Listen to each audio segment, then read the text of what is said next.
Well, artificial intelligence could save lives.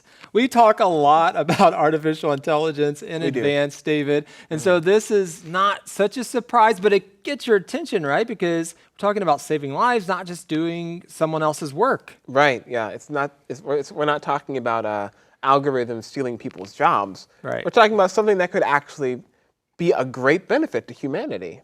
That's right. And so we are talking about how, in particular, artificial intelligence could prevent something called sepsis in hospital patients.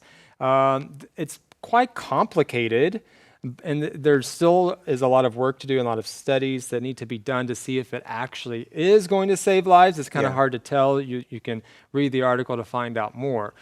But David, since we are discussing health, I want to just ask you, are you the type of person who takes medication very willingly? Or are you one of those that says, no, I only take it when it's absolutely necessary? I will only take it when I really need to. Like Okay. even when if I have a headache or something, I'll just drink a cup of black coffee or take a nap before I take any kind of headache pills. So you don't just run to, take some headache medicine. Yeah. I try to take medication as little as possible. I'm not like, I don't like refuse to do it. If I'm sick, I take medicine. Right. If I feel like I'm getting the flu or something, okay, I'll go out there and get the medicine. But other than that, I try to do things in a natural way first. Okay, all right. And I think I'm a little different. I will probably take medication. If a cold or something, I'll just do that because I want to get over it quickly. But I appreciate the idea of trying to go the natural path. And so there are different thoughts on that. Well, what do you think, David, about the recent advancements in the medical field, including the use of artificial intelligence?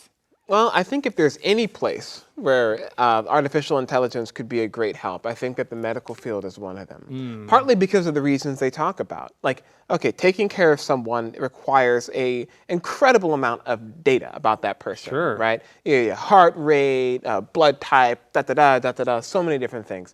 If a robot is able to look at all these things, calculate probabilities in terms of whether or not they're going to contract some kind of illness, that could end up saving a lot of people, because it's not about just reacting to something that's already there. It's about possibly preventing something. Yes. Like they call it like preemptive or preventative care. Right, and that is important to prevent something is much better than trying to treat it, right? And much cheaper. It's much cheaper to prevent things than to treat them. Right, the more we can do that when it comes to the medical field, the better, right? Of course. And so this is such a great use, I think, of artificial intelligence. We talked about this briefly, but many times we're talking about how artificial intelligence or AI is maybe taking over people's jobs. At least some people think that. But in this case, it's an aid that doctors are using. And so we see a really good use of it here. And I think that's great. Yeah. And I have my own reservations about artificial intelligence. I think that